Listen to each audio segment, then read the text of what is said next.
darles la más cordial bienvenida. Y tenemos el día de hoy, pues, un invitado que nos va a estar presentando precisamente acerca del tema de bienestar y salud mental desde un punto de vista humanista. Buenas tardes, doctor Ángel Corchado. Gracias por acompañarnos. Hola Fernando, gracias a ti y a la de GOAE, gracias por invitarme a este evento. Muchísimas gracias también a las personas que nos están escuchando, gracias por estar aquí con nosotros. Muchas gracias, doctor. Me voy a permitir leer una pequeña semblanza. El doctor Ángel Corchado Vargas es doctor en educación con mención honorífica por el Centro de Estudios Superiores en Educación, maestría y especialidad en educación por la Universidad Mexicana y licenciado en psicología por la UNAM en la FES Iztacala. Tiene diplomados en intervención psicodinámica en orientación educativa por la UAM Azcapotzalco y otro en existencialismo y personalismo por la Universidad Pontificia de México. Cuenta también con formación en filosofía, ética especial y estoicismo, y tiene una formación como psicoterapeuta humanista y gestalt. Desde hace más de 24 años es profesor de carrera de psicología en la en la UNAM FES Iztacala, en el ámbito social, desde la tradición existencial humanista. Y como funcionario dentro de la UNAM ha sido jefe de la sección académica, jefe de unidad académica y jefe de departamento.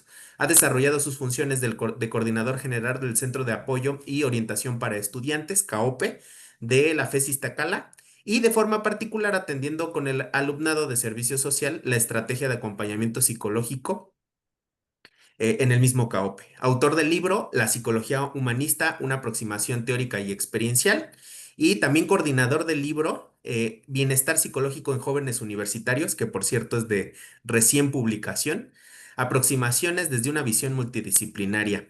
Ha escrito numerosos artículos publicados en revistas indexadas y arbitradas con temas sobre suicidio, masculinidades, bienestar psicológico, desarrollo humano y psicología humanista, colaborador y responsable de diversos proyectos PAPIME, y actualmente es profesor de carrera asociado C tiempo completo, desarrollando el proyecto Metanoia, facilitación de procesos de transformación y cambio en jóvenes universitarios. Doctor, es un gusto tenerle con nosotros y pues seguramente será invaluable todo lo que nos pueda compartir con las y los tutores. Y pues le damos de nuevo la bienvenida y le dejamos los micrófonos, las cámaras para comenzar.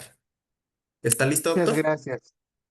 Muchísimas gracias por la invitación nuevamente, gracias por estar aquí con nosotros, gracias por permitirme entrar en sus lugares de trabajo, en sus casas o donde quiera que se encuentren para poder compartir este espacio que, bueno, tiene muchas conceptualizaciones, tiene muchos elementos que vamos a ir platicando, pero también muchos puntos de reflexión e incluso al ser un seminario, pues para nosotros es muy importante el que ustedes se lleven algunas ideas, ¿no? De por dónde empezar a trabajar, por dónde pueden comenzar o seguir trabajando en esta labor tan importante de acompañar a nuestras juventudes universitarias en temas complejos, temas difíciles, pero que afortunadamente, yo así lo veo, para mí es muy afortunado el hecho de que ya haya más visibilidad y que ya haya más manifestaciones de demanda de atención, que ahora nuestras juventudes puedan con más libertad levantar la mano y puedan decir, me está pasando esto. Todavía hay muchas cosas que tenemos que hacer, todavía tenemos muchísimo que trabajar, pero la realidad es que podemos seguir nosotros abonando y aportando para que desde una perspectiva más humanista, más cercana, podamos nosotros realizar esta labor. Y aparte, miren, yo siempre les digo esto a las personas que me conocen, por ahí debe haber algunas personas que ya han tomado algunos cursos conmigo, me han escuchado en otros espacios académicos. Yo siempre les digo que pretendo que estos temas, más que circunscribirlos al ámbito universitario, académico, al trabajo diario que nosotros desarrollamos en nuestras facultades, escuelas, colegios y demás, también identifiquemos que en la relación humana, es decir, con nuestros seres queridos, con nuestra comunidad próxima, muchas de estas cosas las podamos poner en práctica. Eso es algo muy valioso. El que esta enseñanza, este aprendizaje, esta reflexión, ustedes vayan ahí cachando algunas ideas y vayan considerando que puede servirles también en su vida cotidiana. De eso se trata, ¿no? De promover aprendizajes, reflexiones significativas. Entonces, bueno, pues vamos a hablar de bienestar integral, vamos a identificar qué es el bienestar psicológico, qué se entiende por bienestar integral y también qué es la salud mental, ¿no? Vamos a entender qué es la cuestión de la salud mental y en qué consiste la diferenciación de estas dos aristas de la vida personal de los seres humanos. Por eso vamos a también identificar algunas claves que desde esta perspectiva humanista nos pueden servir para acompañar a nuestras juventudes. Espero que sea fructífero para ustedes. De antemano les quiero pedir que ahí tengan a la mano una hojita, un cuadernito, un lapicito, una pluma, porque vamos a hacer dos pequeños ejercicios. Si bien esto es un seminario más que un taller, voy a darles unos momentos de reflexión en silencio, unos pequeños momentos en dos partes para que ustedes puedan realizar algunas actividades y consideren la viabilidad también de por ahí entrarle y por ahí empezar el trabajo con sus estudiantes. Perdón, voy a tomar un poquito de agua. Ok, entonces, bueno, pues siempre para poder hablar de algo necesitamos partir de una definición y necesitamos contextualizar, ¿no? En la actualidad los chicos utilizan mucho esta frase en redes sociales, ¿no? Y dicen contexto, please, ¿no? Para poder entender de dónde vienen las cosas y por qué es que estamos hablando de lo que estamos hablando. Lo que vamos a entender es que, si bien es cierto, hemos estado aterrizando y hemos estado ubicando mucho el que a raíz de la pandemia por COVID se han incrementado los casos de algunas problemáticas de salud mental. Yo repito, soy repetitivo en este sentido porque creo que más que a lo mejor se pudieran haber acentuado, más bien se han visibilizado. El confinamiento, el estar diariamente encerrados en el mismo lugar con las mismas personas en espacios reducidos, hizo que muchas de nuestras problemáticas personales como que explotaran, ¿no? Como que hicieran eclosión y se manifestaran. Y esto ha ocurrido, sí, a partir de los últimos 5 o 6 años, pero también es una realidad que en diversas investigaciones, sobre todo investigaciones que se han vertido en la Organización Mundial de la Salud y la Organización Panamericana de la Salud, se entiende que hay un aumento de síntomas relacionados con algunos problemas de salud mental como la ansiedad, la depresión y otro tipo de conductas de riesgo. Algunas las vamos a hablar de manera más fina, un poquito más adelante, pero por conductas de riesgo, pues nos referimos un tema del que hemos estado hablando mucho aquí en la universidad, conductas asociadas al suicidio, cuestiones de adicción a sustancias, ¿no? También algunas problemáticas que tienen que ver con violencia, violencia física, violencia sexual, algún tipo de acoso, etcétera, como que han empezado a aumentar algunos síntomas en el ámbito psicológico y entonces algo muy importante que tendremos que reconocer es que nosotros como docentes, si bien no somos los únicos responsables de poder darle cauce al tratamiento, al acompañamiento y a la mejora en la salud mental de nuestros estudiantes, somos figuras clave. Muchas de las personas que me están escuchando en este momento, evidentemente, no son profesionales de la salud, ni mucho menos de la salud mental. Pero, primero, lo que quiero decir también es agradecerles ese interés, esa motivación y ese deseo de ayudar, ¿no?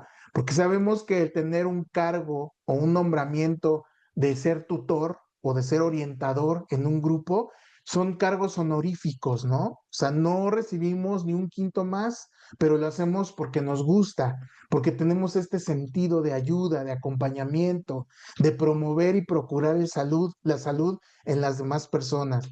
Entonces, nosotros como docentes, y esto es algo que quiero decirles, hay que evitar el adjudicarnos responsabilidades que a lo mejor no podemos cumplir, pero lo que sí podemos ser nosotros son clave en este proceso de acompañamiento. Otra cosa también que es importante reflexionar y entender es que actualmente ya no podemos nosotros decir que el atender nuestra salud mental es un lujo y que solamente está reservado para ciertas personas y que solamente está reservado para personas con cierto nivel académico, con ciertos niveles económicos. El que, por ejemplo, nosotros tengamos esta idea de que ¿por qué vamos a irnos a atender en algo que a lo mejor nosotros tendríamos que resolver solos? Hay que desprendernos de estas ideas y hay que empezar a comprender que la salud mental es un derecho legítimo al que nosotros necesitamos aspirar, promover y cuidar. La salud mental no es algo que solamente esté reservado para algunas personas, es algo que necesitamos nosotros definitivamente promover como un derecho. Ahora bien, algo que necesitamos ir reflexionando son algunas investigaciones, como les mencionaba hace un momento, con respecto a la Organización Mundial de la Salud. En años recientes, concretamente, fíjense, vean la fecha, ¿no? Estamos hablando ya de ese piquito final de la pandemia, donde se empezó a hacer investigación de manera muy contundente.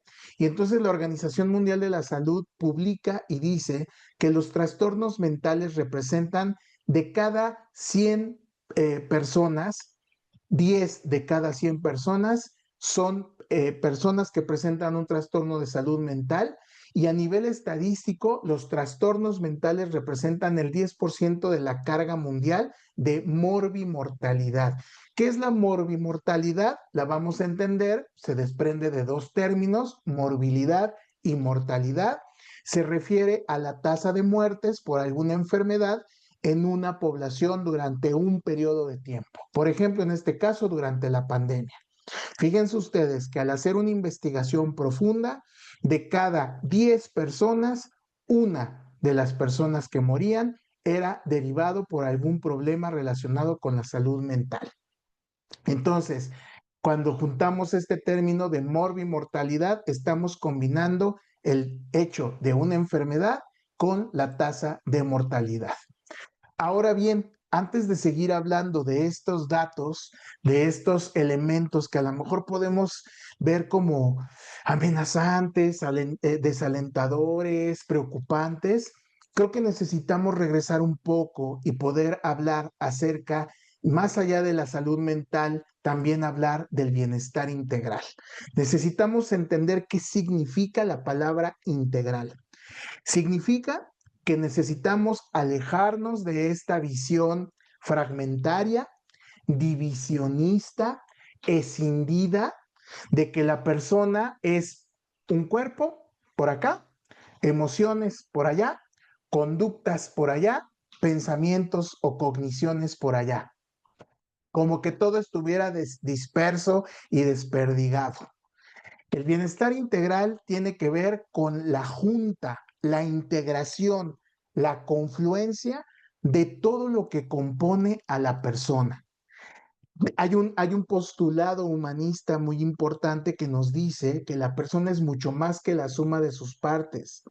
La persona no solo es conducta, la persona no solo es cogniciones o pensamientos, la persona no solamente es un boncho, un costal lleno de emociones, la persona no solamente es un cuerpo, la persona es todo junto.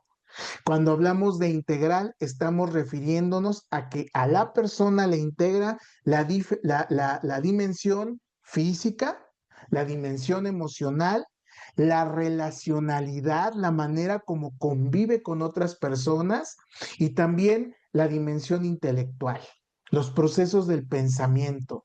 Sin embargo, en últimos años se le ha empezado a dar mayor auge a una de estas dimensiones que a veces ignorábamos y que a lo mejor de pronto como que no tenemos muy claro a qué se refiere. Y nos referimos concretamente a la dimensión espiritual. A veces cuando escuchamos la palabra espiritual, inmediatamente lo vinculamos y lo relacionamos con lo religioso. Lo religioso y lo espiritual son dos cosas totalmente diferentes. La religiosidad se refiere al dogma, al lineamiento, al precepto, al cumplir con ciertos mandatos para poder pertenecer a un sistema de creencias. Pero lo espiritual tiene que ver con la legítima conciencia del sí mismo, en la que nosotros nos reconocemos como parte de un entorno, como parte de un mundo, como parte de una naturaleza, como personas autónomas, como personas libres de criterio, de albedrío, y que ejercemos todo el día y todo el tiempo nuestra libertad. Entonces, lo espiritual tiene que ver con ese contacto con nosotros mismos, ese contacto personal y con el mundo que nos rodea. Algo que se nos ha dicho, la Organización Panamericana de la Salud por ahí en el 2018 lo empezó a plantear, es que en todas estas dimensiones que confluyen y que configuran el bienestar integral de los seres humanos, hay una interdependencia. Uno influye al otro. Yo siempre pongo esta analogía. Imagínense que es el mecanismo de un reloj. Si ustedes abren un reloj, seguramente lo han visto en las caricaturas o físicamente en la realidad. Abrimos un relojito y tiene engranes, ¿verdad? Entonces, si uno de estos engranes se atasca, se atora o empieza a hacer movimientos erráticos, el resto del mecanismo también empieza como que a dejar de funcionar de forma óptima. Entonces, el bienestar integral necesita verse de manera clara como una confluencia de todos estos factores. Y también entender que cuando hablamos de salud, cuando hablamos de bienestar, no solamente de manera simplista nos tendríamos que referir a la ausencia de enfermedades, sino más bien a la integración armónica de nuestro cuerpo, nuestra mente, nuestras emociones y los vínculos que desarrollamos con las demás personas. Ahora bien, ya hablamos de bienestar integral, ahora qué es la salud mental, que también es un tema muy importante que nos ocupa. La misma Organización Mundial de la Salud y diversas investigaciones del ámbito médico, del ámbito psicológico, de la psiquiatría, nos dicen que la salud mental, inclusive la APA también nos lo dice, ¿no? La salud mental es un estado de equilibrio interno para que nosotros tengamos esa habilidad y posibilidad de enfrentar las situaciones adversas de la vida, los desafíos de la vida con flexibilidad. Fíjate bien, uno de los grandes enemigos de la salud mental es la rigidez en el pensamiento. Uno de los grandes problemas de la salud mental tienen que ver con que somos rigoristas, nos polarizamos, todo lo queremos ver o negro o blanco. Y aunque suena frase cliché, ¿no? Pero nos cuesta trabajo entender que entre el negro y el blanco hay toda una serie de matices grises, tonalidades que nos pueden permitir tener un pensamiento flexible. Fíjate qué importante el que yo te lo dejo como primer momento de reflexión, ¿no? El qué tan flexible eres o qué tan rígida o rígido eres en tu sistema de pensamiento. Y qué tanto el ser tan rígido, tan rigorista y el querer que las cosas sean de cierta manera, a ti te da calma, te da tranquilidad, ¿no? Uno de los temas asociados con la ansiedad es la hipervigilancia, el ser demasiado rígido en tus sistemas y tus procesos del pensamiento. Y otro elemento importante relacionado con la salud mental tiene que ver con establecer, como les decía anteriormente, vínculos significativos y con propósito. Ahora está muy de moda, ¿no? Entre las juventudes, sobre todo, se habla mucho de que las relaciones tóxicas. Ahora ya se habla de un contraste, ¿no? Ya se utiliza un término de que contra la relación versus la relación tóxica, las relaciones orgánicas ahora le llaman, ¿no? Entonces, el hecho de que nosotros nos reconozcamos como personas con el derecho, pero también con la posibilidad de establecer vínculos significativos y con propósito, va a promover nuestra salud mental. La salud mental no solamente es el tema de lo personal, de lo introspectivo, de lo subjetivo. También la salud mental tiene que ver con la relacionalidad y la intersubjetividad, el llegar a acuerdos, el llegar a vínculos, etcétera. La OMS nos dice que, por ejemplo, si nosotros gozáramos de salud mental, entonces seríamos personas capaces de manejar de manera positiva o de gestionar el estrés, de ser personas productivas y que seamos personas también legítimamente interesadas en el desarrollo comunitario. Una persona que tiene conductas prosociales, una persona que genera, por ahí utilizan mucho en la de Goa esto de las buenas acciones, ¿no? Entonces, una persona que hace, desarrolla y promueve buenas acciones es una persona que va a encontrar paz, tranquilidad y calma en su vida. Cualquier tipo de conducta prosocial, por pequeñita que sea, cualquier tipo de ayuda, de solidaridad, de comprensión empática hacia la otredad, nos va a redituar o nos va a redundar en un beneficio en nuestra salud mental. Pero también nos dice la OMS que la salud mental es un proceso dinámico, es un proceso contextual. ¿Y qué quiere decir esto? Y ahí viene lo bueno. A lo mejor dirán, bueno, pues suena muy bonito lo que nos está diciendo este señor, ¿no? Pero ¿qué onda con el hecho de que yo identifico que hay ciertas áreas o ciertos escenarios de mi vida en los que no me siento pleno, satisfecho, en los que me siento desmotivado, con miedo, me atemoriza estar en ciertos escenarios? A eso se refiere el no estaticismo de la salud mental. Pero cuando viene el acto de conciencia es cuando nosotros tenemos esta capacidad de identificar que hay ciertos escenarios que nos están causando dolor, estrés, ansiedad, molestia, miedo, enojo. Y entonces aquí viene lo bueno, actuar en consecuencia. Y muy estoicamente, como nos lo manifiestan los filósofos estoicos, hacer algo que se llama la dicotomía de control. Te invito a que la pongas en práctica. La dicotomía de control implica en que cuando tú te sientas abrumada, abrumado por alguna situación en la vida, hagas un alto, hagas un stop, y al hacer este stop en tu vida, respires, échate unas respiracioncitas diafragmáticas, ¿no? Inhalar, exhalar, y después de que hayas respirado, identifica qué es aquello que te está causando tanto dolor o tanto malestar. Siguiente pregunta, ¿puedo cambiarlo? ¿Está bajo mi control? ¿Me hace feliz?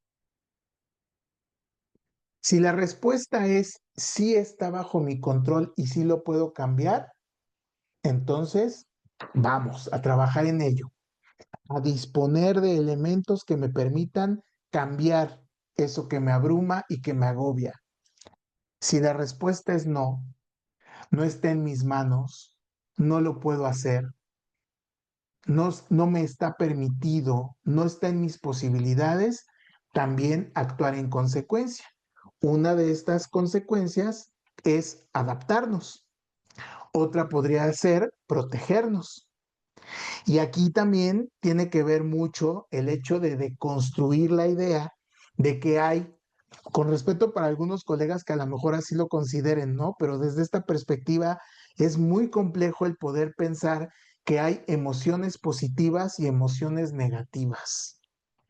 Las emociones ahí están, son parte de nuestra condición humana. Lo que pasa es que culturalmente nos enseñan a que hay ciertas emociones que tenemos que tapar, cubrir, guardar en un cajón y no hacerles caso. Pues, ¿qué le dice el Chavo del Ocho a Rondamón? Ahorita que está muy de moda, ¿no? Le dice, bueno, pero no se enoje, ¿no? ¿Y qué es lo que nosotros hacemos? En automático, si vemos que alguien se enoja, le decimos, no te enojes. Si vemos que alguien está triste, le decimos, no estés triste. Sabemos que legítimamente no queremos ver a la otra persona sufrir o que esté pasándola mal, pero el enojo es una emoción y como tal hay que aprender a gestionarlo. El miedo es una emoción y como tal hay que aprender a gestionarla. Hay personas que por miedo se protegen y se hacen conchita. Hay personas que por miedo escapan y huyen. Hay personas que inclusive desde el miedo enfrentan a una situación. Entonces, a eso se refiere que todos estos factores involucrados no son estáticos y tienen que ver con un contexto en particular. A los psicólogos nos dicen mucho de broma, ¿no? Que somos los del depende, ¿no? Y que cualquier cosa que nos preguntan contestamos, pues depende, ¿no? Pues sí aplica, ¿no? O sea, es contextual este hecho de la salud mental. Ahora bien, también la salud mental lo vamos a entender como un componente esencial e integral de la salud. Actualmente no podemos nosotros hablar de salud sin hablar de salud mental. Son dos elementos que van unidos. Va muchísimo más allá de la ausencia o la presencia o la no manifestación de trastornos o discapacidades mentales. Afortunadamente, ya hay muchos profesionales de la salud y espero que varios de ustedes les haya ya pasado tener una experiencia tan linda como esa, de que cuando vas con el doctor, al consultorio, a la consulta, al ISSSTE, o con el del doctor Simi, o con tu médico familiar, tú notes que ese personal, ese profesional de la salud, ya no solamente te habla como si fueras un cuerpo, como si fueras un organismo. Algunos ya están muy sensibilizados y ya te empiezan a decir, a ver señora, ¿está durmiendo bien? A ver señora, ¿está haciendo ejercicio? A ver señor, ¿hay algo que le preocupe?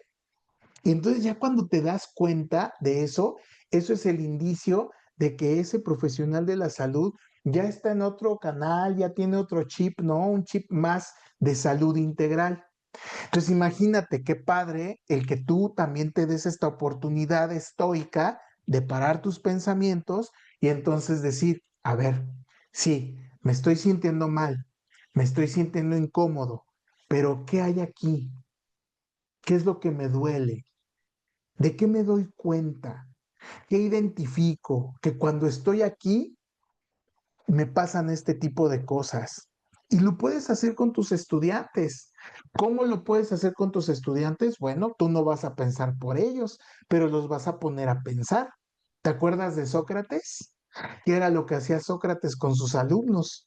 Los confrontaba en un proceso de preguntas y respuestas, en un conflicto mayéutico, para que ellos mismos trataran de encontrar una respuesta a qué es lo que les pasa.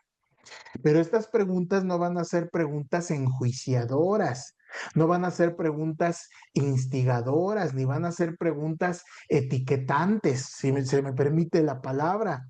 Van a ser preguntas de acompañamiento, preguntas en las que le podamos decir al chico, oye, ¿identificas en qué momento te llegas a sentir así? ¿Y qué has hecho al respecto? ¿Y qué te gustaría que pasara?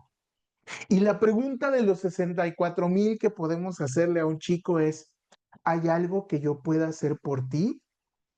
Que no es lo mismo que cuando le decimos, lo que quieras, lo que se te ofrezca. Tache, eso no se dice. Cuando tú le dices a una persona, lo que quieras y lo que se te ofrezca, aquí estoy incondicionalmente, te estás comprometiendo un montón, ¿eh? Y quién sabe si vayas a poder. Entonces hay que hacer planteamientos viables, realistas y que sí coadyuven a que la persona se sienta acompañada, ¿no? Comprendida, escuchada y sobre todo que le empujemos a que desarrolle este pensamiento crítico para poder identificar qué es lo que le pasa. Entonces, pues resumiendo un poquito lo que hasta ahorita hemos hablado, pues la salud mental, fíjense, aquí está en este esquemita que les voy a compartir en la presentación en el Classroom, la van a poder ustedes consultar más adelante, ¿no? La salud mental entonces se va a entender como un estado de bienestar por medio del cual la persona es consciente de sus habilidades para hacer frente al estrés cotidiano de tal manera que pueda ser productiva para sí misma y también capaz de aportar algo a su comunidad. Entonces, fíjate, ahí estamos hablando de un concepto de salud mental donde están involucrados procesos cognitivos, procesos emocionales y procesos sociales. Ojo aquí, una persona, nuestros chicos, nuestras chicas universitarios, universitarias, necesitan una red de apoyo. Necesitamos nosotros identificar con quién cuenta, a quién le platica, con quién comparte, con quién se desahoga, indagar sobre sus redes de apoyo. Y a veces es triste, yo creo que a lo mejor a algunos de ustedes les ha pasado que nos terminan contestando, no, no tengo a nadie, no cuento con nadie. Y hasta nosotros le decimos el típico, ¿estás seguro? ¿Estás segura que no cuentas con nadie? No. Entonces, en ese sentido, nosotros podemos decirle, oye, ¿te gustaría que tejiéramos una red de apoyo? Y entonces recuerda la de los 64,000. ¿Hay algo que pueda hacer por ti? Y sí, todo esto suena muy bonito, pero te voy a decir algo. Esto que tú ves en esta diapositiva no es así como para que solamente llegues y lo compartas de manera implícita con tus estudiantes. También aplícalo en ti. O sea, date un espacio para tú también como docente, como persona adulta, te des este espacio y reflexiones con quién cuento, cuáles son mis recursos para poder afrontar las situaciones difíciles y ser lo suficientemente claros para decir, necesito ayuda, necesito buscar ayuda y entonces acercarte y buscar ayuda.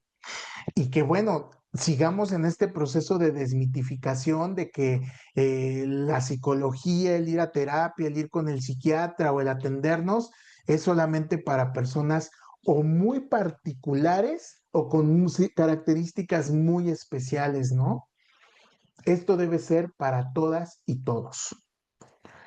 ¿Cuáles son entonces estos factores que van a tener una influencia, una implicación y un impacto en nuestra salud mental? Pues factores de tipo social, cosas que vemos alrededor, que recibimos de la comunidad, del contexto, del escenario escolar, del escenario laboral, de la familia, de las personas con las que interactuamos, así como también los factores psicológicos. Y en factores psicológicos podemos mencionar un montón de cosas, ¿no? Cómo gestiono mis emociones, cómo he aprendido a resolver problemas, ¿no? Cómo he aprendido a lidiar con las situaciones de la vida cotidiana. En los factores psicológicos que determinan la salud mental, inclusive está algo a lo que nosotros desde la psicología humanista les llamamos los introyectos. Un introyecto es una idea, un mensaje, un dictamen que desde pequeños escuchamos acerca de lo que debería ser y que no siempre esos mensajes son del todo positivos y que si desde pequeñitos nos hicieron sentir que no éramos capaces, que no éramos útiles, que éramos peores o mejores que éramos comparados, estos dispositivos de género, ¿no? De que los hombres no lloran, aguántese como los machos, el hombre debe resolver y proveer, las mujeres entre más calladitas se ven más bonitas, usted es una princesa y las princesas se quedan en casa guardaditas y no opinan y no hablan y no dicen. Todos estos dispositivos de género se van construyendo progresivamente a lo largo de nuestra vida y pueden llegar a tener en algunos de nosotros, en algunas de nosotras, una implicación en nuestra salud mental. Y bueno, también obviamente el estado de salud física, el factor biológico, también va a repercutir en nuestra salud mental. Es decir, desde cuestiones de tipo endocrino, producción de ciertas sustancias químicas, neurotransmisores y demás que pueden o no coadyuvar al desarrollo de nuestro bienestar, pero también es ineludible el hecho de que cuando una persona no llega a gozar de un estado de salud óptimo en lo físico, pues también le afecta en la salud mental. A ninguno de nosotros nos gusta recibir una mala noticia con respecto a nuestra salud. A ninguno nos gusta recibir los resultados de un laboratorio donde nos dicen que tenemos resistencia a la insulina o que hay síndrome metabólico o que tenemos algún problema todavía más grave, ¿no? Algún problema de salud más grave. Entonces, todos estos son factores que inciden.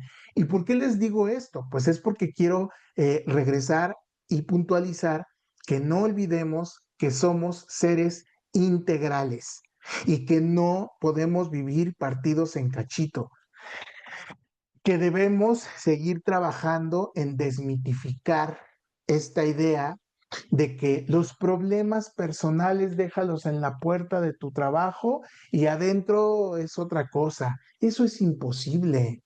¿Cómo le vamos a decir, por ejemplo, a un chiquillo que está pasando por un momento difícil?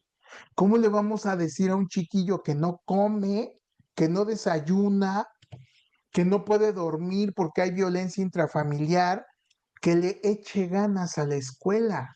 O sea, es muy fácil decirlo. No podemos decirle, ay, olvídate ahorita de los problemas que tengas en tu casa y ahorita dedícate y concéntrate.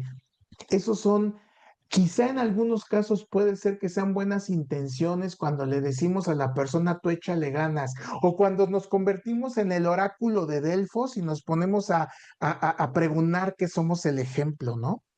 Cuando yo tenía tu edad, sí, pero tu circunstancia era otra. Simplemente eres otra persona, eres otro ser humano. Tú vives experiencias distintas a las de esa persona que tienes frente a ti. Nos es muy fácil juzgar, nos es muy fácil emitir juicios de valor, nos es muy fácil decir, ¿verdad? Pero la realidad es que cada cabeza es un mundo y cada persona vive de manera distinta.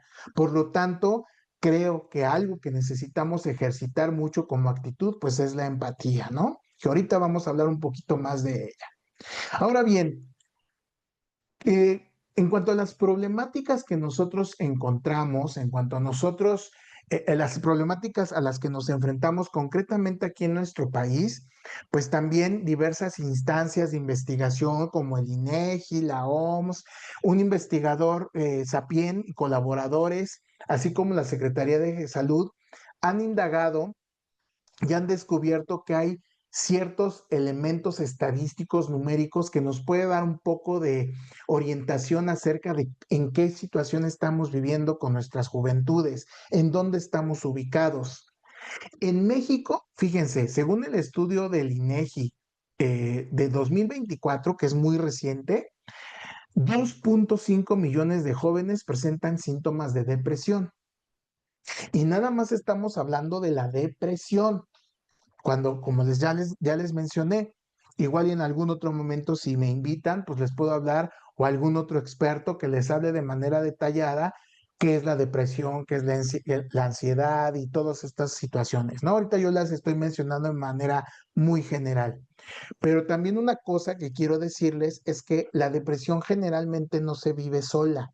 Es decir, es muy, es poco habitual que se le dé a una persona un diagnóstico nada más de depresión. Hay convivencia o cohabitabilidad, que se le llama comorbilidad, con otro tipo de trastornos. La ansiedad y la depresión pueden ir juntas. Generalmente van acompañadas. Entonces, fíjate que estamos aquí hablando nada más de la depresión. Otra cosa muy importante es que el 42% de los docentes universitarios, o sea, tú que me estás escuchando, fíjate nada más, casi la mitad de la población de docentes universitarios reporta estrés laboral significativo.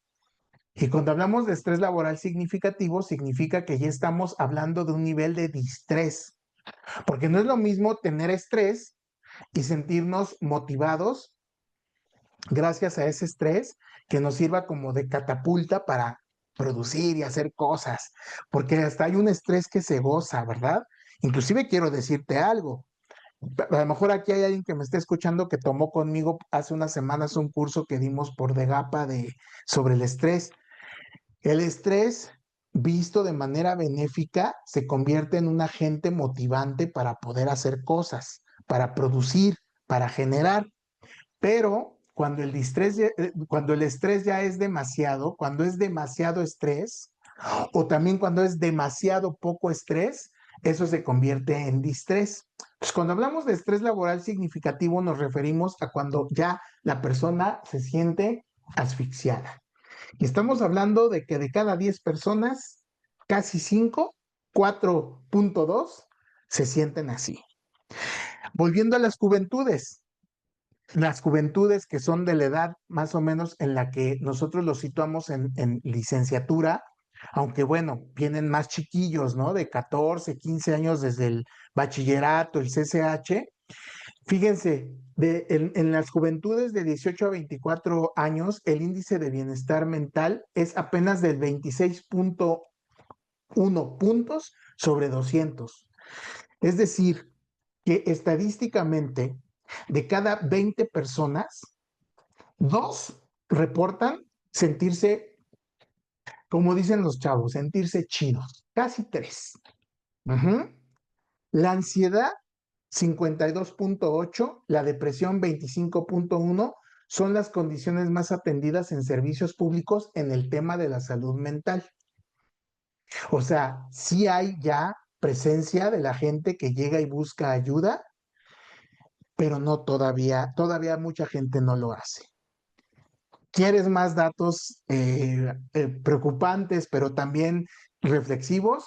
Bueno, pues la OPS nos dice que estudios epidemiológicos, que son aquellos que estudian pues, las enfermedades, muestran que el 25% de la población, es decir, de cada 10 personas, 2.5 hablando estadísticamente, a lo largo de su vida tendrá un trastorno mental. Imagínate, ¿no? O sea, eso es un dato bien interesante.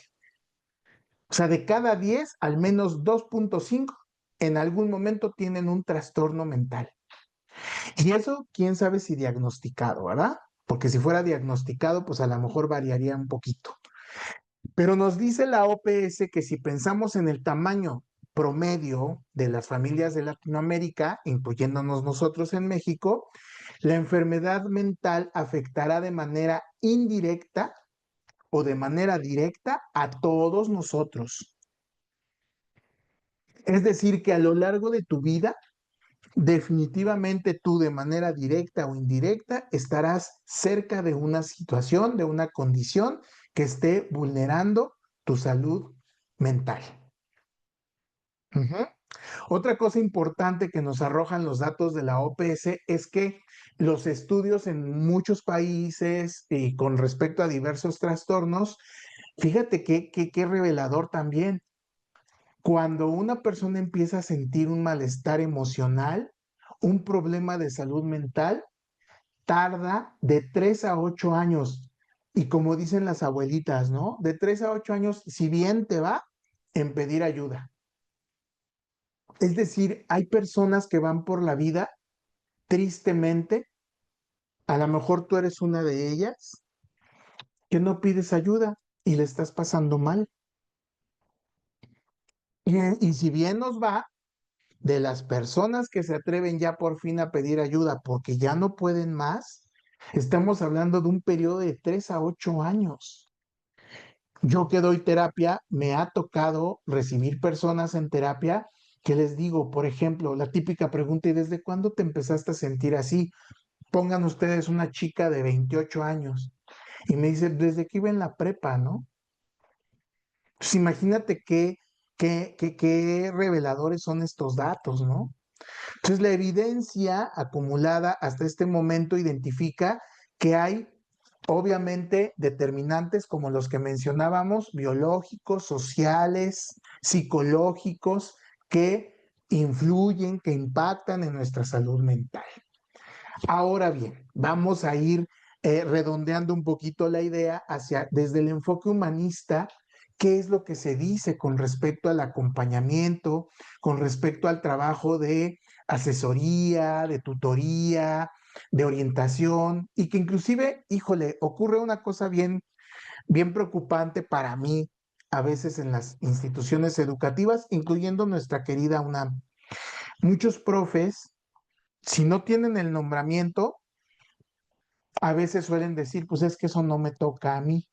Es como si fuera yo profesor de biología y veo que mi estudiante escribe con muchos errores ortográficos y yo diga, es que eso no me toca a mí, le toca al profesor de español, ¿no? O de taller de lectura y redacción. A él le toca corregirlo. Pues así de absurdo suena, ¿no? Preocupante. Pero también en contraste hay muchos profes que aunque no sean tutores, que aunque no sean orientadores, que aunque no tengan estudios de psicología, simplemente tú ahorita yo te invito a que recuerdes. ¿Cuántos profes empáticos tuviste? Seguramente sí tuviste profes bien violentos y bien mala onda y bien mala leche y lo que tú quieras, pero también seguramente recuerdas con mucho amor y con mucho cariño a un profesor o profesora que te escuchó, te ayudó, te tendió la mano cuando lo necesitaste. Y no siempre fue ni el tutor, ni el orientador, ni X, ¿no? Fue a lo mejor el profe de matemáticas o el de química o el de teatro, no sé. Entonces, con más razón, tú que me escuchas, tú que eres tutor, pues yo te invito a que estas cosas que te estoy compartiendo ahorita, pues las reflexiones y veas cuáles te hacen sentido y con cuáles puedes trabajar, ¿no? Y desde el enfoque humanista, pues es partir de la idea y casarnos con la idea y entender la idea de que la persona no es un problema a resolver, sino un mundo que acompañar. El que en cada persona que tú descubres frente a ti, con la cual tú te relacionas, es un mundo por descubrir, de emociones, de creencias, de problemas, pero también de momentos de realización y de gozo, de dicha. Pero para que tú puedas acompañar humanísticamente a nuestras jóvenes y a nuestros jóvenes, Carl Rogers nos invita a promover tres condiciones, tres actitudes. Él les llama condiciones básicas y suficientes, ¿no? El que seas una persona auténtica, que seas una persona congruente, que te muestres tal cual eres, que seas aceptante hacia la otra persona, que respete su experiencia, es una experiencia subjetiva, personal. Y si nosotros luego le decimos, y por eso estás llorando, y por eso estás preocupado, problemas los míos, entonces no estamos siendo empáticos. Y ojo, que la empatía no hay que definirla de forma simplona en el sentido de, ay, es ponerme en los zapatos del otro. No, la empatía es comprender la experiencia subjetiva de la otra persona como si fuera mía, sin perder este carácter del cómo sí. Confiar en que la persona tiene un potencial, en que en lugar de centrarnos en lo que no puede hacer, centrarnos en lo que podría hacer con los recursos con los que cuenta. Ujú. En lugar de machacarle lo malo que lo está haciendo, lo mal que lo está haciendo, lo pésimo que lo está haciendo, más bien pensar en sus oportunidades. Ujú. Y sobre todo, que este último punto de esta última viñeta sería tema de un curso completo, ejercer la escucha activa. La escucha activa se los explico de manera muy rápida porque es un tema muy amplio, pero la escucha activa es que cuando yo esté con la persona, en este caso con mi alumno o alumna tutoreado, yo esté total y plenamente para esa persona, sin distractores, sin el celular, sin el reloj, sin interrupciones y sobre todo comprendiendo y empatizando con la persona. Ujú. Vamos a hacer un ejercicio. Como les decía, pues no tengo la oportunidad ahorita de interactuar directamente con ustedes, pero me gustaría que lo hicieras ahí en tu lugar donde estás.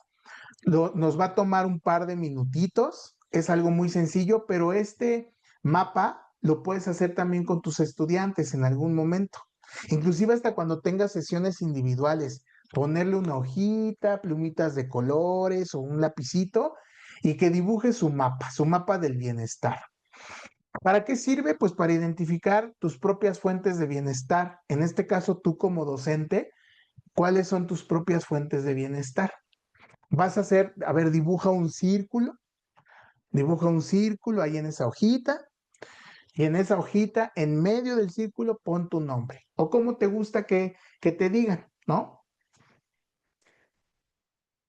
Después de que pongas tu nombre, vas a agregar palabras clave, imágenes, dibujitos, símbolos que representen las 5 dimensiones del bienestar, que son las que hablamos hace rato. La física, la intelectual, la espiritual, emocional y social. Es decir, lo que quiero es que tú, por ejemplo, en la esfera de lo físico digas, soy fuerte, ¿no? Me siento con energía, no me duele nada. O a lo mejor también algunas cosas que veas tú que no te has atendido. Últimamente me da un dolorcito aquí abajito y no he ido a revisarme. En lo intelectual, ¿cuáles son tus habilidades? ¿Qué cosas desde lo intelectual, desde el raciocinio, eres capaz de hacer? ¿En qué emociones contactas más? ¿Cuáles son más frecuentes en tu vida? ¿El enojo, el miedo, la alegría, el asco, el miedo? No sé si ya lo mencioné. Entonces ahí ponlos. A ver, en lo espiritual, ¿cómo te relacionas con el mundo? ¿Y con quién cuentas ahí en lo social? A ver, haz tu mapita.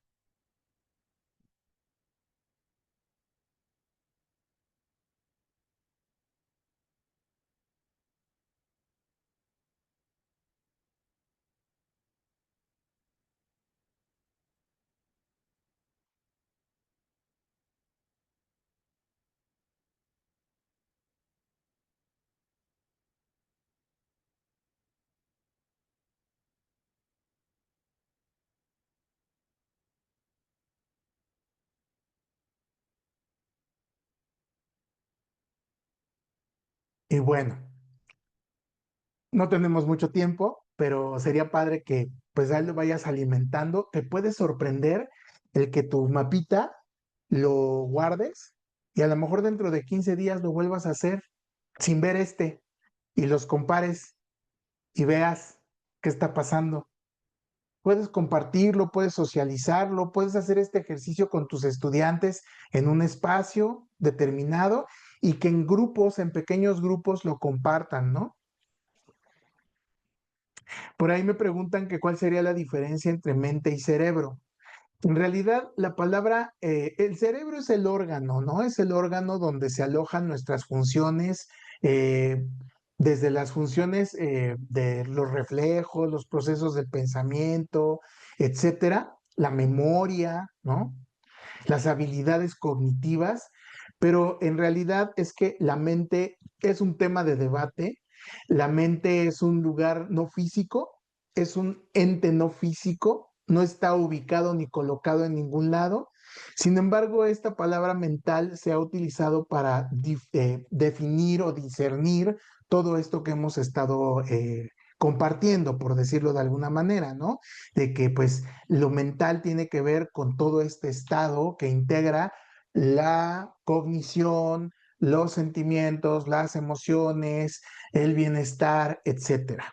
Inclusive hay algunos colegas míos, psicólogos, que no están como que muy de acuerdo en utilizar la palabra mental, ¿no? Inclusive por ahí hay un debate, ¿no? Donde dicen que no es como que muy conveniente utilizar el término mental. Sin embargo, bueno, por consenso, por convenio de las instancias de salud, se habla de salud mental.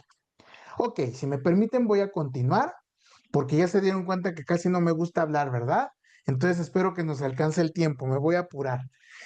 Bueno, pues ahora bien, tú vas a decir, híjole, pues ya ahorita más o menos Ángel ya nos explicó qué es el bienestar emocional, qué es el bienestar psicológico, qué es la salud mental, cuáles son sus componentes, qué puedo hacer para poder acercarme con los chicos y chicas que están pasando por una situación compleja.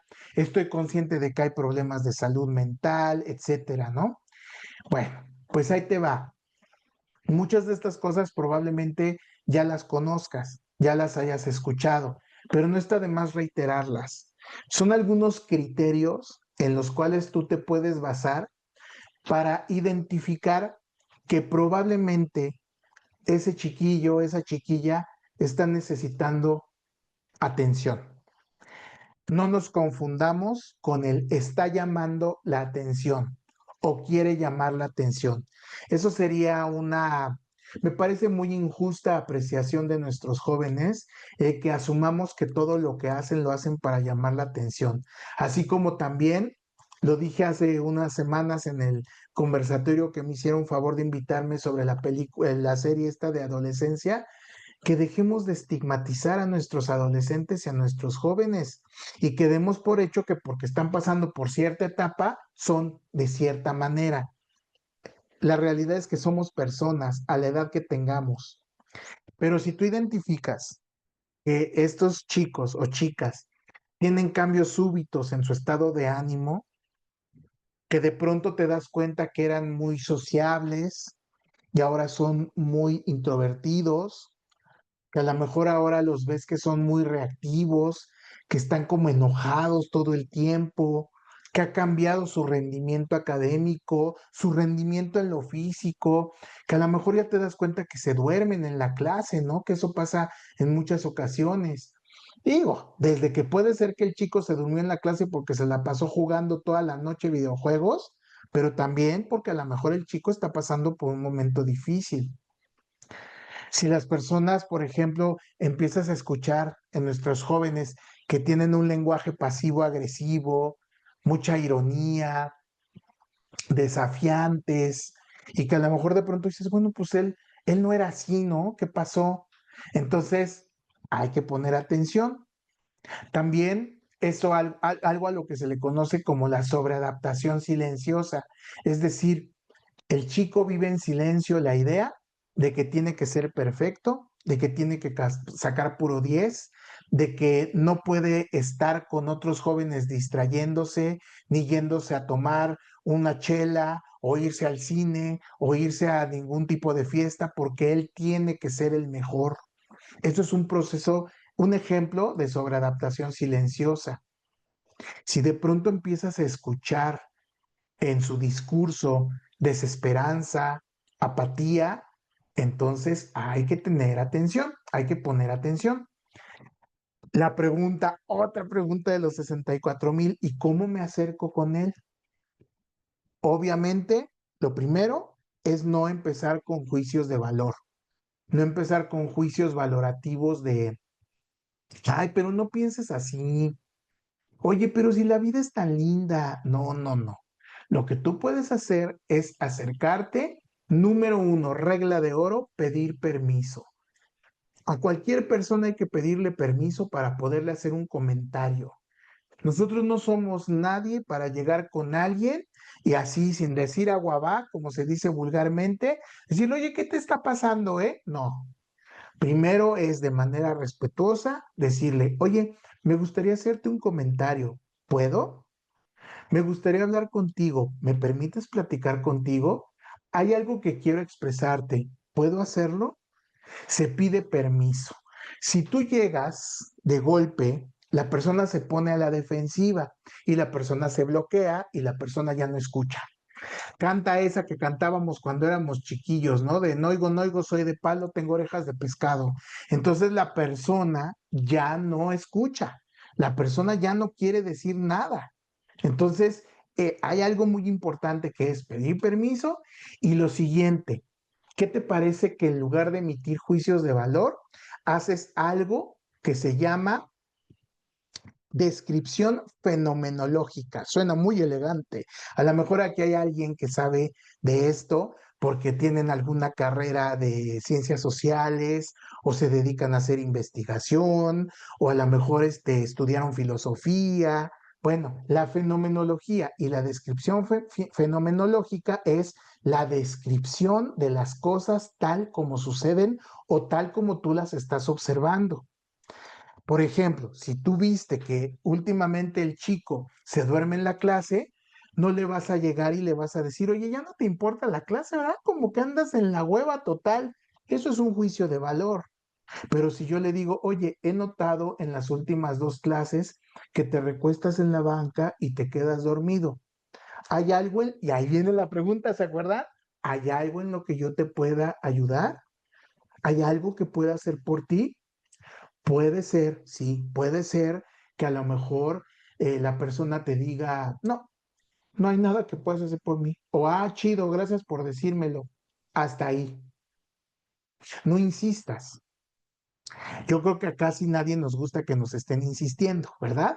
Entonces, tú lo único que puedes hacer es, bueno, si necesitas platicar, aquí estoy.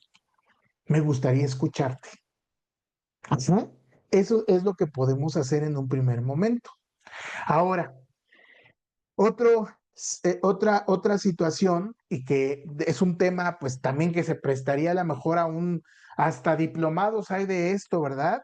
Y hay gente maravillosa, expertos maravillosos en nuestra UNAM que manejan este tema al centavo y son gente que merece todo mi respeto y gente de la que yo he aprendido, ¿no? Como la doctora Carolina Santillán o la doctora Luz de Lourdes Eguiluz, que son gente a la que yo quiero y aprecio mucho y de quienes he aprendido mucho en este tema del suicidio.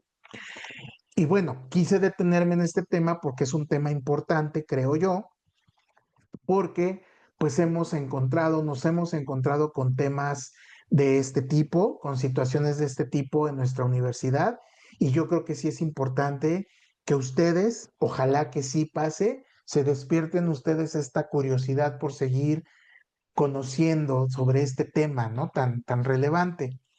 No pretendo detenerme mucho en esto, pero sí es importante que con base en la diapositiva anterior, ustedes al identificar ciertos factores de riesgo puedan visibilizar que algo puede estar pasando.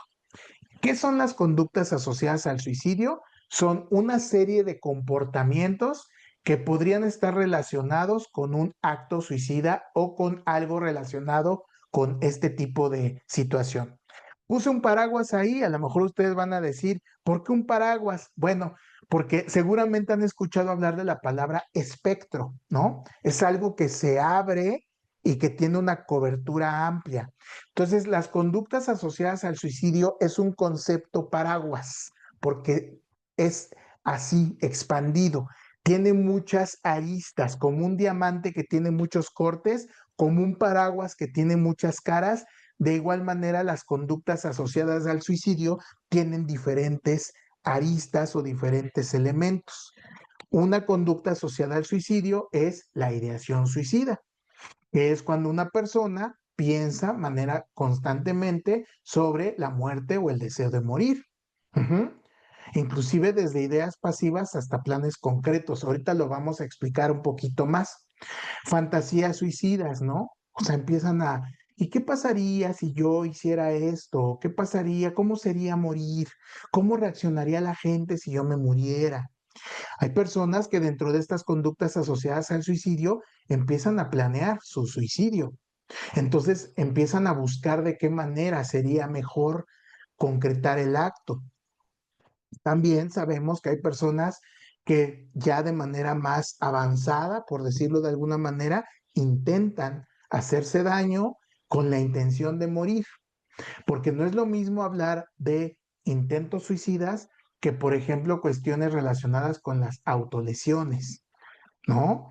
Las autolesiones no siempre significan que la persona tenga la intención de morir, ni que tenga que culminar en la muerte. Hay personas que tienen conductas autolesivas, pero no con esa intención. Son otro tipo de situaciones relacionadas también con lo emocional. Y ahí viene nuevamente la comorbilidad. Las personas que presentan este tipo de conductas son personas que también han eh, presentado o presentan algún otro tipo de trastorno o de problema de salud mental. No es como les decía al principio, así que de magia es esto nada más. Tiene una explicación y una razón de ser, ¿no? Si seguimos con este ejemplo del paraguas y lo vemos ahora sí que un poquito desde arriba para ver qué nos está mostrando este concepto paraguas de las conductas asociadas al suicidio, pues entonces fíjense ustedes que lo vamos a dividir en tres grandes grupos. Hay conductas asociadas al suicidio que tienen que ver con lo verbal, con lo conductual y con lo emocional o cognitivo. Por ejemplo, en lo verbal, pues se refiere a que de manera explícita la persona manifieste que ya no quiere vivir, que ya no quiere estar en este mundo. Las indirectas o implícitas podrían ser lo que les decía anteriormente. ¿Qué se sentirá? ¿Y qué será eso? ¿Y qué pasaría si yo, no? Las conductuales pues tienen que ver con buscar métodos, personas que empiezan a poner orden en sus asuntos personales, que empiezan a desprenderse de objetos, empiezan a regalar cosas, personas que empiezan con consumo de sustancias, se aíslan, hay un desaliño personal, se empiezan a descuidar. Y ojo aquí, hay que darle la justa dimensión a las cosas. Así como les dije hace rato lo de las autolesiones, de igual manera, no porque una persona esté descuidando su aliño personal, en automático la correlación es, ya está teniendo una conducta social suicidio. No, hay personas que descuidan su aliño personal por depresión, por ansiedad, por estrés y no necesariamente por esto. Espero estar siendo claro. Como nosotros no somos especialistas, porque no somos psicólogos, entonces ahorita vamos a ver qué es lo que podemos hacer si de pronto alguien sí llega y nos dice, oye, fíjate que tengo estas ideas o la verdad sí lo he pensado. Y por último está la esfera de las cuestiones emocionales y cognitivas.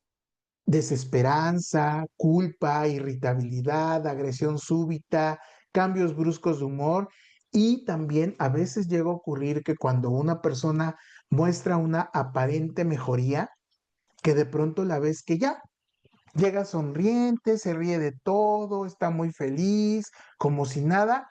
De todos modos, no hay que descuidarlo, ¿no? Hay que tener mucha atención, porque muchas veces el proceso cognitivo que acompaña a las personas con esta aparente mejoría es porque se sienten muy felices porque ya no van a tener más que hacer en este mundo. ¿Sí me explico? Como esos videos documentales que a veces nos impactan, donde vemos, ¿sabías que esta chica que está aquí en una carne asada con sus amigos, esa misma noche tomó una decisión tan drástica? Entonces hay que poner atención. Y por eso es bien importante, número uno, entender que del tema del suicidio no hay que dejar de hablar. Los expertos en temas de suicidio nos dicen que es un tema que tiene que estar sobre la mesa, que es un mito, es un tabú el que si nosotros pensamos que si hablamos de suicidio le estamos dando ideas a la persona. Por supuesto que no. Cuando una persona no se quiere hacer daño ni quiere terminar con su existencia, pues no lo va a hacer. Entonces, si tú de manera frontal, aplicando un protocolo adecuado, para eso hay otros cursos por ahí. Les pido que estén muy al pendiente, ¿no? De estos cursos que propone la de GAPA. Por ahí damos algunos cursos relacionados con esto, ¿no? Entonces, una de las cosas, o vean, busquen los videos de CREAS, así CREAS, que es la estrategia de crisis, emergencias y atención al suicidio de la FES Iztacala, para que escuchen lo que la doctora Carolina Santillán y la doctora Eguiluz nos explican con respecto a este tema. Les invito a que los busquen, estos videos de CREAS Iztacala. Entonces, una de las cosas que se nos invita es que este tema no puede ser un tema tabú, hay que ponerlo sobre la mesa.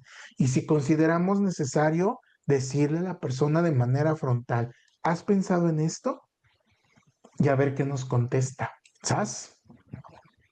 Entonces, pues, ¿qué podrías hacer tú de manera concreta, aparte de esta invitación de abrir el diálogo, de estar al pendiente, de estar atenta o atento a las necesidades de nuestras juventudes? Pues, resumiendo hasta ahorita lo que hemos platicado, pues hacer una validación emocional, sin juicios. No emitas juicios, aprende a escuchar.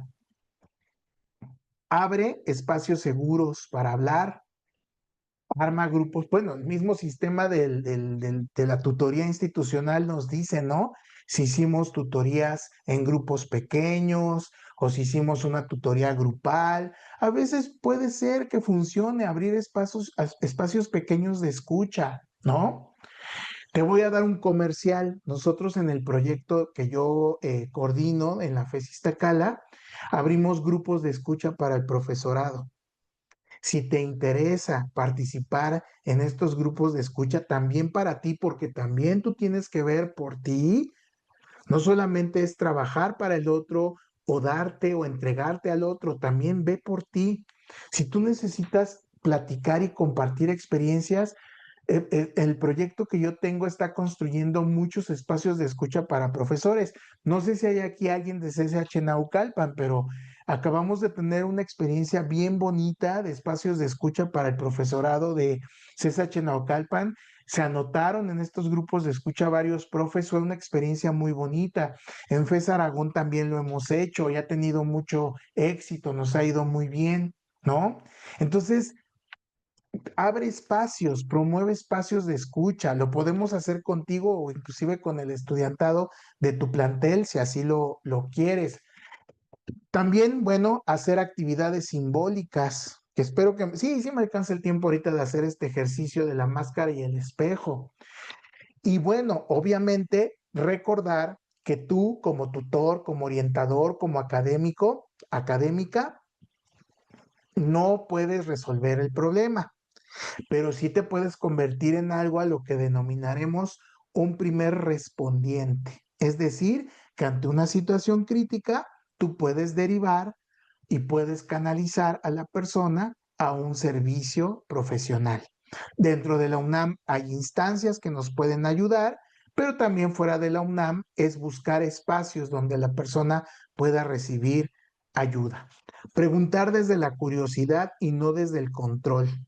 ¿Sí? O sea, ¿y qué significa eso que ves en el TikTok de los retos o de los este, consignas que les ponen que tienen que cumplir? ¿Qué es eso? A ver, platícame, cuéntame. Si nosotros luego decimos, no, eso es malo, o no, eso está feo, estamos poniendo una barrera. Entonces te invito a que mejor preguntes desde la curiosidad. Oigan, chavos, ¿y qué significa eso, eh? Eso de lo que tanto hablan. Fomentar el pensamiento crítico, el que fomentes en que los chavos piensen si todo lo que ven en las redes sociales, todo lo que escuchan en los medios es algo que les aporta, que les abona algo, que les deja algo positivo, ¿no? Entonces, bueno, vamos a hacer un segundo ejercicio, muy breve, muy chiquito, pero que me gustaría que te lo llevaras por si quieres aplicarlo también con tus estudiantes. La actividad se llama la máscara y el espejo. ¿Y qué significa? Que bueno, vas a explorar cómo te muestras como docente y qué ves en tus estudiantes.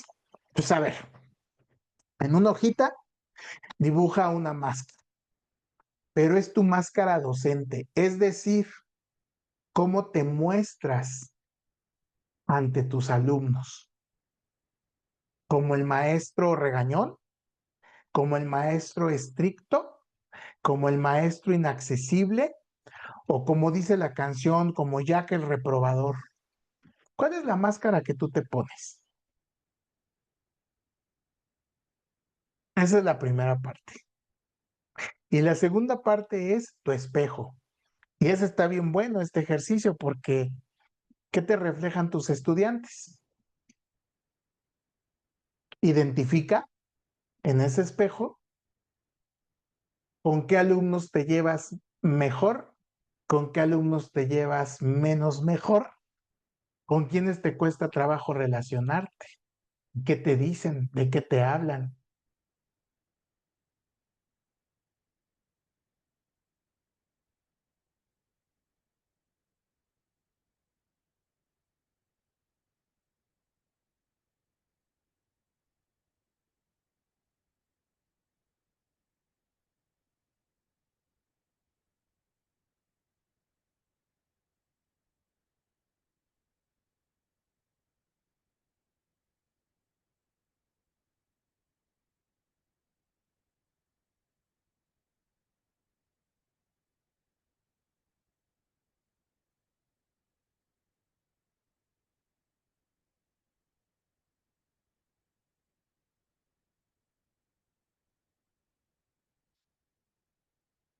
Bueno, y una vez que hagas este ejercicio, lo puedes hacer con más calmita, obviamente.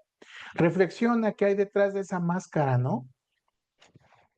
¿Qué te refleja? ¿Qué te dice? Y a lo mejor te puede sorprender que por ahí tienes muchas cosas que trabajar, ¿no?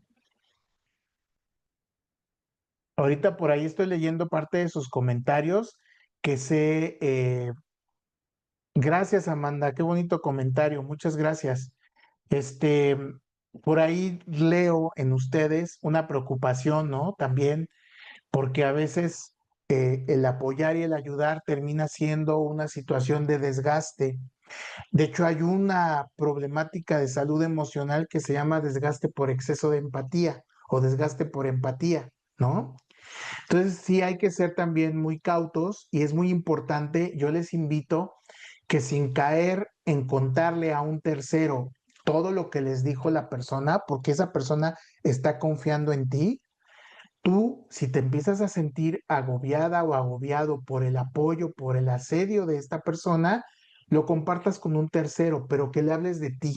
¿Qué está pasando contigo? Oye, me estoy sintiendo de esta manera porque le brindé ayuda a esta persona y me siento con miedo, me siento con temor, estoy un poco irritado por esta situación. O sea, también ustedes hablen con alguien, ajá, platíquenlo, porque lo más importante de todo es que no sé, no lo voy a dar por hecho, pero en algunos casos lo que ocurre es que sí ayudamos, pero cuando vemos que la situación es muy compleja, nos falta ese pequeño eslabón de derivarlo a un lugar donde lo puedan ayudar profesionalmente. Ajá. Entonces, es muy importante que ustedes también se cuiden, se protejan, que no se desanimen en esta labor de ayuda, pero que también ustedes poco a poco aprendan a poner límites, ¿no? O sea, es algo que a lo mejor hasta sería tema de otra plática, si ustedes me lo permiten, de cómo podríamos también aprender a poner límites cuando nos sentimos agobiados y cansados y agotados por este tipo de situaciones, ¿no? Gracias, Andrea, por el comentario también tan bonito. Bueno, pues ahí les dejo también este ejercicio como de reflexión. Ya casi, casi para terminar, pues conozcan, infórmense por favor de los servicios de atención psicológica que ofrece la UNAM y también lo que hay fuera de ella.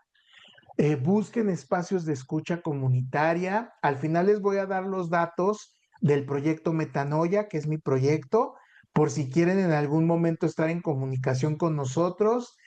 Si alguien quiere establecer un vínculo con nosotros y les gustaría que fuéramos a su plantel o abrir o invitar profesores a un grupo de escucha, los hacemos así, miren, virtuales. También podemos hacerlos presenciales en algunos casos, pero en otros casos es bonito.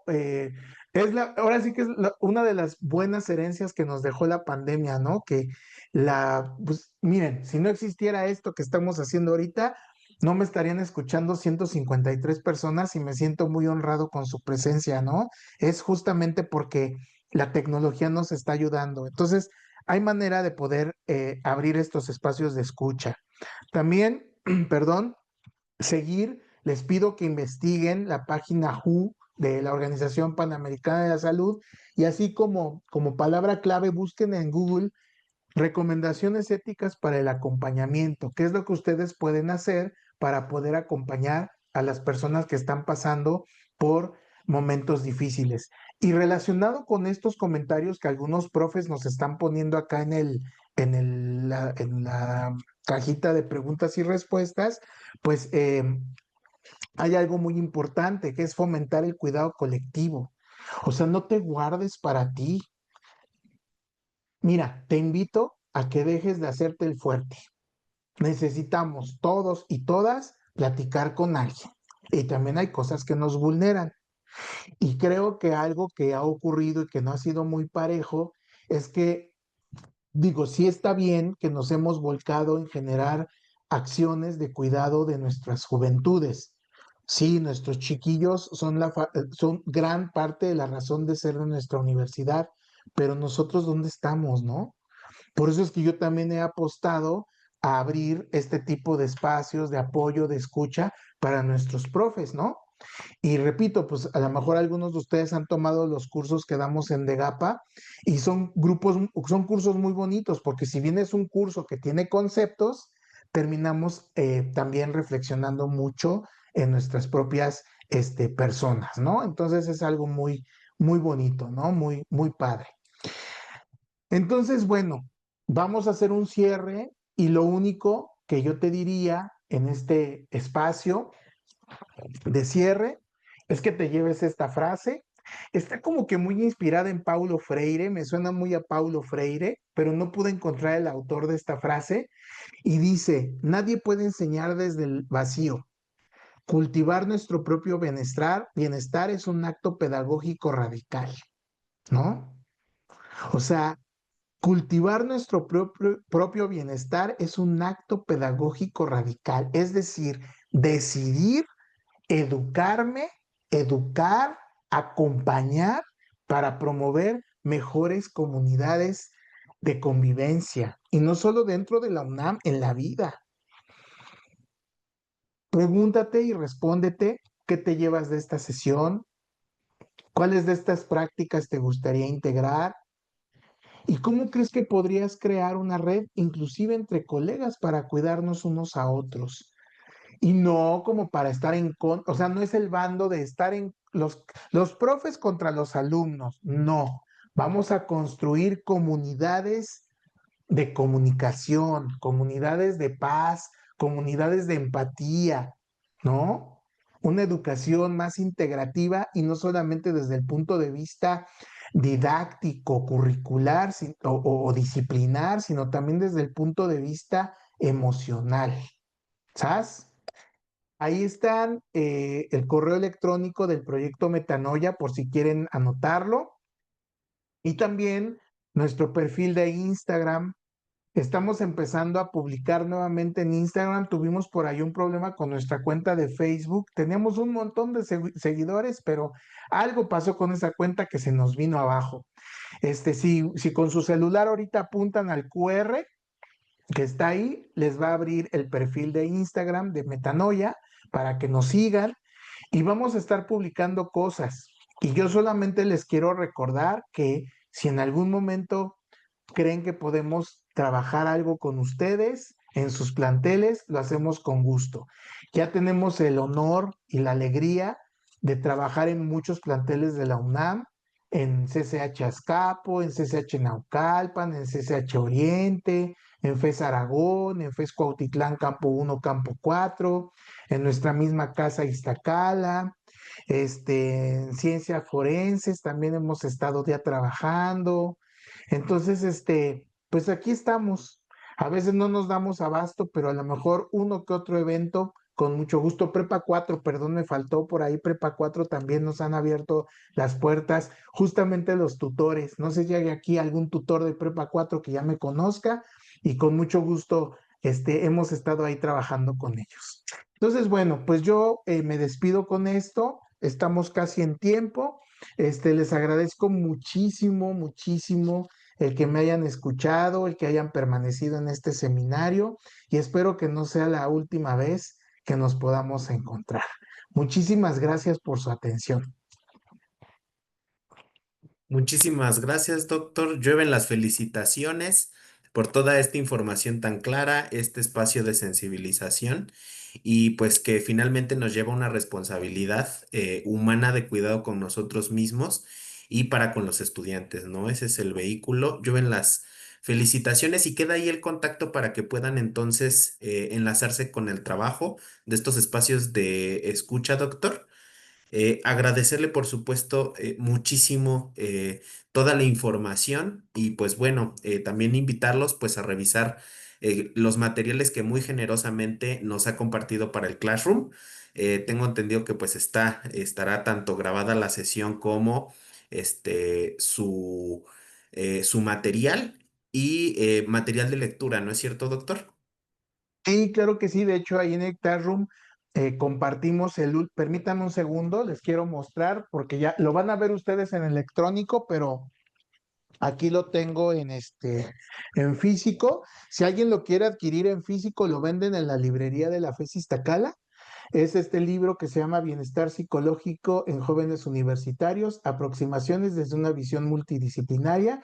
Yo fui el coordinador de la obra, pero este es un trabajo de mucha gente, profes que fueron parte del equipo de un proyecto PAPIME y también inclusive algunos becarios nos ayudaron aquí en enriquecer muchas ideas, jóvenes universitarios, ¿no? Pues fue por y para ellos este libro, entonces se los compartimos en el Classroom. Les pedimos que de manera previa, como para tener un poquito de contexto, leyeran el capítulo 1 y 5, pero el libro completo se les compartió en versión electrónica. Pero repito, si a alguien le gustan los libros en físico, pues en la librería de la FES Iztacala con mucho gusto lo pueden encontrar. Muchas gracias. Doctor, muchas gracias por su generosidad, su tiempo y por tan brillante exposición. No nos queda, pues también hay muchas preguntas más particulares, ¿no? ¿Qué hacer a lo mejor en tal caso? ¿Qué hacer en X, Y, Z? Les invitaríamos mucho pues a tomar contacto con usted y por supuesto con todo el trabajo que desempeña como una herramienta muy importante, ¿no? Un repertorio muy importante para la tutoría y para los docentes en general, doctor. Así es, Fernando. Si gustan escribirme, si gustan mandarme un correíto, con muchísimo gusto ahí estamos.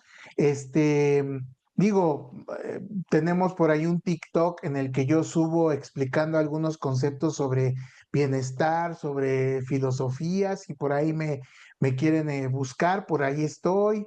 Entonces, yo creo que en el Instagram lo estamos empezando a nutrir otra vez, pero si ahí nos siguen van a enterarse también de algunas cosas que estamos haciendo. Pero de veras, muchísimas gracias. Estoy leyendo sus comentarios, sus retroalimentaciones. Repito, sé que ahí tienen algunos dudas o algunas anécdotas que nos están compartiendo. Muchas gracias por compartirnos esto. Si quieren que yo profundice o les pueda dar alguna opinión al respecto, con mucho gusto. Escríbanme al correo y ahí estaremos al pendiente. Muchísimas gracias y estoy seguro que no va a ser ni la primera ni la última vez que vamos a estar con ustedes. Muchas gracias. Así es, doctor. Un abrazo. Muchísimas gracias por el tiempo, disposición. Ya está, se encuentra en la liga del chat la lista de asistencia y por favor, si no se han matriculado también en el Classroom, pues les invitamos a que lo puedan llevar a cabo porque ahí vamos subiendo los materiales, las distintas actividades, pues de este espacio. Les dejamos también por ahí la liga de Classroom. El calendario, tenemos sesiones a final de cada mes. Y pues, doctor, lo seguiremos invitando aquí, por supuesto, en esta su casa. Y pues una felicitación, un fuerte abrazo de parte de la coordinadora del Centro de Orientación Educativa, la doctora Wendy Bautista, y del director general de la Dirección General de Orientación y Atención Educativa. Les deseamos a todos muy buenas noches. Hasta luego. Muchas gracias. Hasta pronto. Hasta pronto.